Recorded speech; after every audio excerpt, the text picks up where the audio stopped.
সমস্ত ছাত্ৰ ছাত্ৰীলৈ আজি আমি আন্তৰ্জাতিক সংস্থা মানে ৰাষ্ট্ৰসংঘ আৰু অন্যান্য যিবিলাক আছে ইয়াৰ বিষয়ে অধ্যয়ন কৰিম, যেটো আমাৰ ক্লাছ 10 সোশ্যাল সায়েন্সৰ অন্তৰ্গত। তো ৰাষ্ট্ৰসংঘৰ উদ্দেশ্য আৰু ইয়াৰ বিভিন্ন অংগসমূহ, ৰাষ্ট্ৰসংঘৰ যিবিলাক উদ্দেশ্য আৰু আছে আৰু ইয়াৰ যি অংগ আছে সেইবিলাকৰ বিষয়ে আমি এইটো চেপ্টাৰত অধ্যয়ন কৰিম।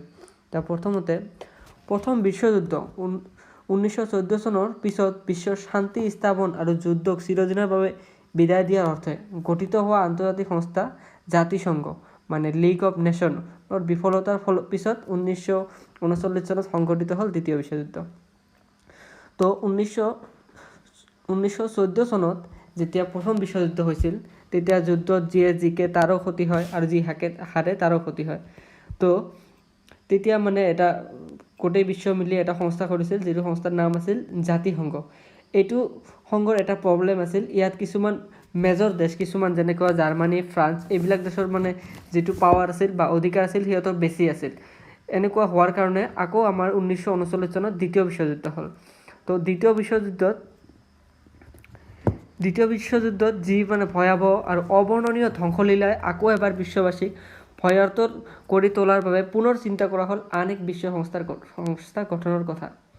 তো যেতিয়া দ্বিতীয় বিশ্বযুদ্ধ হ'ল, মানে দ্বিতীয় বিশ্বযুদ্ধত এফালে আছিলে তোমাৰ জাৰ্মানী, জাপান আৰু ইটালী, আনফালে আমেৰিকা, UK, ৰাছিয়া, বাকী মানে 26টা এলাইড ফ'ৰ্চ বুলি কয় এইবিলাক থকাতে মানে যি যুদ্ধ হৈছিল দ্বিতীয় বিশ্বযুদ্ধ, তাতে মানে ভয়াৱহ আৰু অবৰ্ণনীয় ধ্বংসলীলা মানে বহুত ক্ষতি হৈছে। এই এনেকুৱা ক্ষতি চাই কিনে বিশ্বত মানে আৰু এটা এনেকুৱা বিশ্ব সংস্থা জাতিসংঘৰ নিচিনা, যিটো জাতিসংঘতকৈ অলপ ইম্প্ৰুভ হ'ব লাগে, তেনেকুৱা এটা থকাৰ প্ৰয়োজন অনুভৱ কৰা হ'ল। তো এই অনুভৱ কৰি সেই মৰ্মে 1945 চনৰ 24 অক্টোবৰ তাৰিখে ৰাষ্ট্ৰসংঘৰ শীৰ্ষক অনুষ্ঠানটোৰ জন্ম হয়। তো সেই যিহেতু আৰু এটা বিশ্বত এনেকুৱা আন্তৰ্জাতিক সংস্থা দৰকাৰ হ'ল, সেইকাৰণে 1945 চনৰ 24 অক্টোবৰ তাৰিখে ৰাষ্ট্ৰসংঘ নামৰ এটা শীৰ্ষক অনুষ্ঠানৰ জন্ম হ'ল। এইটোৰ জন্মৰ টাইমত জন্ম হৈছিল ছান ফ্ৰান্সিস্কো সন্মিলনত মুঠ 51খন ৰাষ্ট্ৰই ৰাষ্ট্ৰসংঘৰ চনদত স্বাক্ষৰ প্ৰদান কৰি জন্ম দিয়ে এই সংগঠনটো আজি পৰ্যন্ত আন এক বিশ্বযুদ্ধৰ ভয়াৱহতাৰ পৰা নিলগত ৰাখিবলৈ সক্ষম হৈছে। তো 1945 চনৰ 24 অক্টোবৰ তাৰিখে আমেৰিকাৰ ছান ফ্ৰান্সিস্কো চহৰত টোটেল 51টা কাণ্ট্ৰি একেলগে হৈ কিনে বিশ্ব ৰাষ্ট্ৰসংঘ মানে ইউনাইটেড নেশ্যনৰ যিবিলাক চুক্তিপত্ৰ আছিল তাতে ছিগনেচাৰ কৰি আৰু ৰাষ্ট্ৰসংঘৰ নামৰ সংগঠনটোৰ জন্ম দিয়ে। এই সংগঠনটোৰ কাৰণে আজিলৈকে বিশ্বত আৰু এটা এনেকুৱা ভয়াৱহ বিশ্বযুদ্ধৰ সন্মুখীন হ'ব লগা হোৱা নাই। তো আমি সেইভাৱে 24 অক্টোবৰ দিনটো বিশ্ববাসীয়ে ৰাষ্ট্ৰসংঘ দিৱস হিচাপে পালন কৰোঁ, কিয়নো 24 অক্টোবৰ তাৰিখে 1945 চনৰ 24 অক্টোবৰ তাৰিখে ৰাষ্ট্ৰসংঘৰ জন্ম হৈছিল। তো বৰ্তমান 193খন সদস্য ৰাষ্ট্ৰৰে গঠিত ৰাষ্ট্ৰসংঘই আন্তৰ্জাতিক শান্তি আৰু শৃংখলা প্ৰতিষ্ঠা কৰি বিবাদমান বিষয়সমূহৰ শান্তি আৰু শান্তিপূৰ্ণ সমাধানৰ বাট মুকলি কৰাৰ পথ সুগম কৰাৰ যি অহৰহ প্ৰচেষ্টা চলাই আহিছে, তাৰ বাবে বিশ্বৰ জনগণে এই বিশ্ব সংস্থাটোৰ প্ৰতি আস্থা প্ৰকাশ কৰি আহিছে। তো আজি টোটেল মানে 193টা কাণ্ট্ৰি, লাষ্ট যিটো কাণ্ট্ৰি এড হৈছিল সেইটো হৈছিল 2011ত সাউথ চুডান নামৰ এটা কাণ্ট্ৰি এড হৈছিল। তো এই 193টা সদস্যই মানে শান্তি আৰু শৃংখলা প্ৰতিষ্ঠা কৰি যিমান বিবাদমান বিষয় আছিলে আন্তৰ্জাতিকভাৱে বিভিন্ন দেশৰ মাজত সেইবিলাক শান্তিপূৰ্ণভাৱে কোনো ধৰণৰ যুদ্ধ নকৰাকৈ সমাধান কৰাৰ বাট মুকলি কৰে আৰু পথ সুগম কৰাত আৰু যাতে কোনো ধৰণৰ যুদ্ধ আৰু নেক্সট টাইম নহয় তাৰ কাৰণে অশেষ প্ৰচেষ্টা চলাই আহিছে। তাৰ বাবে গোটেই বিশ্বৰ জনগণে এই বিশ্ব সংস্থাটোৰ প্ৰতি আস্থা প্ৰকাশ কৰি আহিছে, মানে এই বিশ্ব সংস্থাটো সবাই মানে ভাল বুলি কৈ আহিছে। তো আমেৰিকা যুক্তৰাষ্ট্ৰৰ নিউয়ৰ্ক চহৰত থকা মুখ্য কাৰ্যালয়ৰ পৰা কাম কাজ চলাই অহা ৰাষ্ট্ৰসংঘৰ মূল উদ্দেশ্যসমূহ নিম্নোক্ত ধৰণৰ। আৰু আমাৰ যিটো এই ৰাষ্ট্ৰসংঘ আছে ইয়াৰ যিটো মুখ্য কাৰ্যালয় আছে সেইটো আমেৰিকা নিউয়ৰ্ক চহৰত উপস্থিত আছে। আৰু মানে এনেই জেনেৰেল নলেজৰ কাৰণে কৈ আছোঁ, নিউয়ৰ্ক চহৰটো 5টামান দ্বীপৰে গঠিত। তাৰে এটা দ্বীপৰ নাম হৈছে মেনহেডেন। আৰু এই মেনহেডেন নামৰ যিটো আইলেণ্ড আছে সেইটো দ্বীপতে মানে এই ইউনাইটেড ৰাষ্ট্ৰসংঘৰ যিটো মুখ্য কাৰ্যালয় আছে সেইটো উপস্থিতি তাতে আছে। আৰু তো ৰাষ্ট্ৰসংঘৰ চনদত মুঠ 111টা অনুচ্ছেদ আছে। তাৰমানে ৰাষ্ট্ৰসংঘৰ যিটো মানে চুক্তিপত্ৰ আছিলে তাতে টোটেল 111টা পেৰাগ্ৰাফ আছে। ইয়াৰ প্ৰথম অনুচ্ছেদকে ৰাষ্ট্ৰসংঘৰ 4টা উদ্দেশ্য সন্নিৱিষ্ট কৰা হৈছে। আৰু ইয়াৰ 111টাৰ যিটো প্ৰথম আছে তাতে ৰাষ্ট্ৰসংঘৰ যিবিলাক উদ্দেশ্য আছিল, কিয় ৰাষ্ট্ৰসংঘটোৰ জন্ম দিব লগা হ'ল, সেইবিলাক এই প্ৰথম অনুচ্ছেদ মানে পেৰাগ্ৰাফটোতে আছে। আৰু ইয়াৰ প্ৰথম উদ্দেশ্যটো হ'ল আন্তঃৰাষ্ট্ৰীয় শান্তি আৰু নিৰাপত্তা বজাই ৰখা। আন্তঃৰাষ্ট্ৰীয় মানে বিভিন্ন দেশৰ মাজত শান্তি আৰু ছিকিউৰিটি, যেনে কোনো এটা দেশে আৰু এটা দেশৰ লগত কাজিয়া নকৰে, সেইটো বজাই ৰখা হৈছে ইয়াৰ এটা মেইন উদ্দেশ্য। আৰু 2 নম্বৰত হ'ল সমান অধিকাৰ আৰু আত্মনিয়ন্ত্ৰণৰ ভিত্তিত দেশসমূহৰ মাজত বন্ধুত্ব প্ৰতিষ্ঠা কৰা। যেনেকুৱা সমান অধিকাৰ গোটেই দেশৰে সমান অধিকাৰ আছে কিবা এটা বিষয়ত ক'বলৈ। আগতে যেনেকুৱা ইয়াৰ প্ৰথম বিশ্বযুদ্ধৰ পিছত যেতিয়া জাতিসংঘ আছিল তেতিয়া কি প্ৰব্লেম আছিল, গোটেইকেইটা দেশৰ সমান অধিকাৰ নাছিল। আৰু নিজৰ নিয়ন্ত্ৰণৰ কাৰণে মানে নিজে কৰিব নোৱাৰিছিল। বেলেগ কিছুমান যিবিলাক দেশৰ মানে অধিকাৰ অলপ বেছি বুলি ভাবিছিল সিহঁতে অলপ মানে তাতে হস্তক্ষেপ কৰিছিল। তো ৰাষ্ট্ৰসংঘৰ ছেকেণ্ড উদ্দেশ্য হ'ল যে সবৰে অধিকাৰ সমান হ'ব আৰু আত্মনিয়ন্ত্ৰণৰ ভিত্তিত দেশসমূহৰ মাজত বন্ধুত্ব সম্পৰ্ক প্ৰতিষ্ঠা কৰে। ইয়াৰ 3 নম্বৰ উদ্দেশ্যটো হ'ল আন্তঃৰাষ্ট্ৰীয় সহযোগিতাৰ ভিত্তিত অৰ্থনৈতিক, সামাজিক, সাংস্কৃতিক সমস্যাসমূহৰ সমাধান কৰা।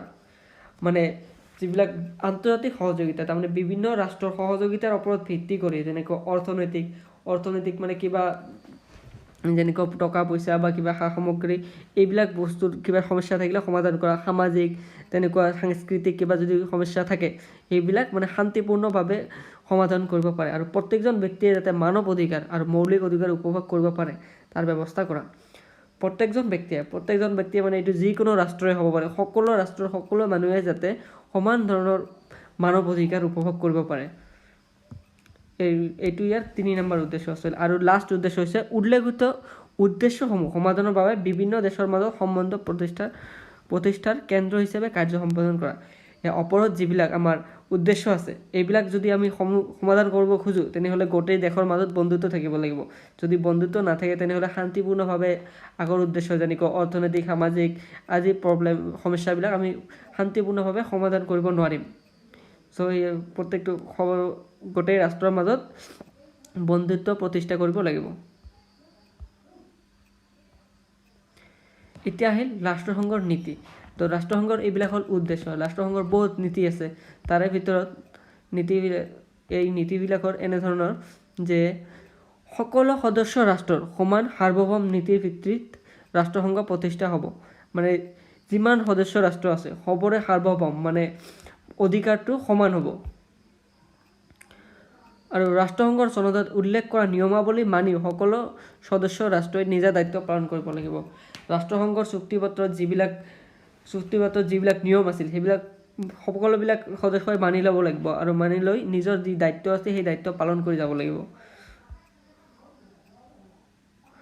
আন্তঃৰাষ্ট্ৰীয় শান্তি, নিৰাপত্তা আৰু ন্যায়ত কোনো আঘাত নোহোৱাকৈ সকলো সদস্য ৰাষ্ট্ৰই সকলো ধৰণৰ বিবাদ শান্তিপূৰ্ণভাৱে মীমাংসা কৰিব লাগিব। আন্তঃৰাষ্ট্ৰীয় শান্তি, নিৰাপত্তা আৰু ন্যায়ৰ কোনো যিবিলাক আন্তঃৰাষ্ট্ৰীয় শান্তি আছে যাতে সেইবিলাকত কোনো আঘাত নজন্মে আৰু আন্তঃৰাষ্ট্ৰীয় যিবিলাক নিয়ম আছে বা ন্যায় আছে সেইবিলাকত আঘাত নোহোৱাকৈ কোনো ৰাষ্ট্ৰৰ যদি বিবাদ থাকে সেইবিলাক শান্তিপূৰ্ণভাৱে মীমাংসা কৰিব লাগিব। এইটো এটা ৰাষ্ট্ৰসংঘৰ নীতি।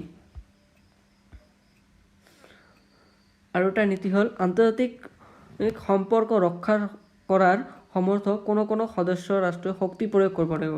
যে আন্তৰ্জাতিক সম্পৰ্ক যে ইণ্টাৰনেশ্যনেল এটা দেশে আৰু এটা ৰাষ্ট্ৰই আৰু এটা ৰাষ্ট্ৰৰ লগত যে সম্পৰ্কটো ৰক্ষা মানে ঠিক কৰি ৰখাৰ কাৰণে কোনো ধৰণৰ মানে শক্তি মানে তেনেকুৱা যুদ্ধ কৰিব নোৱাৰিব যে মোৰ লগত তোমাক ৰিলেশ্যন ভাল ৰাখিব লাগিব, এনেকুৱাকৈ হ'ব নোৱাৰিব।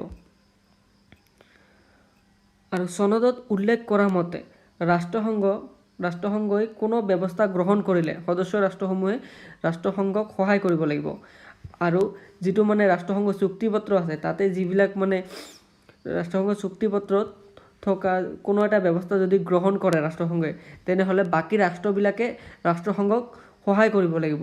আৰু ৰাষ্ট্ৰসংঘই যদি কোনো ৰাষ্ট্ৰক শাস্তিমূলক ব্যৱস্থা গ্ৰহণ কৰে, চাপ'জ কোনো এটা ৰাষ্ট্ৰসংঘৰ পৰা ওলাই দিলে বা ছাছপেণ্ড কৰি ৰাখি দিলে তেনেহ'লে সেইটো ৰাষ্ট্ৰক মানে বেলেগ কোনো ৰাষ্ট্ৰই সহায় কৰিব নোৱাৰিব।